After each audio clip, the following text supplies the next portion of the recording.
వాళ్ళకే వచ్చేసింది.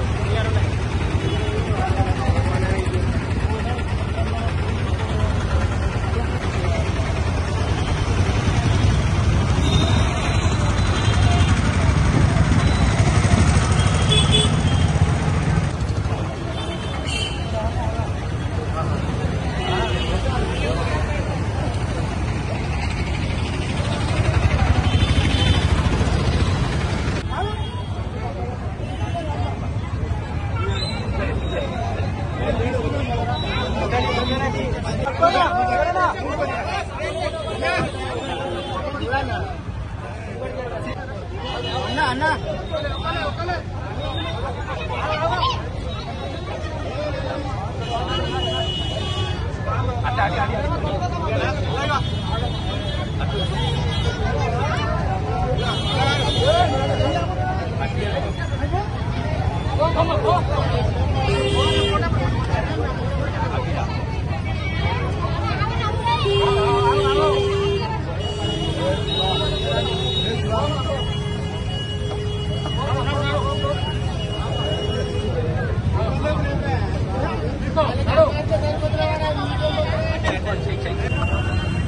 గౌరవ కాబోయే ముఖ్యమంత్రి వర్యులు తారక రామారావు గారి 47వ జన్మదిన సందర్భంగా వరంగల్ చౌరస్తాలో స్థిరంగా ఉన్న భారీ రేట్లతో అమ్ముతున్న టమాటాలను పేద ప్రజలకు సుమారు 200 నుంచి 300 మందికి మనిషికి 2 కిలోల చొప్పున టమాటాల పంపిణీ చేయడం జరిగింది.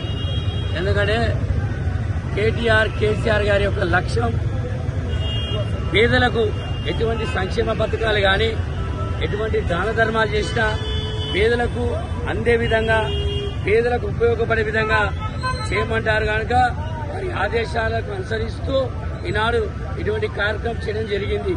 గతంలో కూడా మరి కేటీఆర్ గారు చెప్పారు, నా జన్మదిన రోజున కేకులు కడియకండి, బాణాసంచాలు కలవకండి, దావత్ ఇవ్వకండి, అర్ధరాత్రులు పిల్లల సమయాన్ని వృధా చేయకండి, ఎంప్లాయీస్ ఎవరైతే ఉంటున్నారో యూత్ చెడుదారిలో పోయే విధంగా కార్యక్రమాలు చేయకండి, ఏం చేసినా ఉదయం పూట పేదలకు సాయ విధంగా చేయనందుకు మేము ఆకర్షితులై వారి యొక్క మాటలను అంగీకరిస్తూ శిక్ష వహిస్తూ ఈనాడు ఈ యొక్క టమాటాల పంపిణీ కార్యక్రమం చేయడం జరిగింది.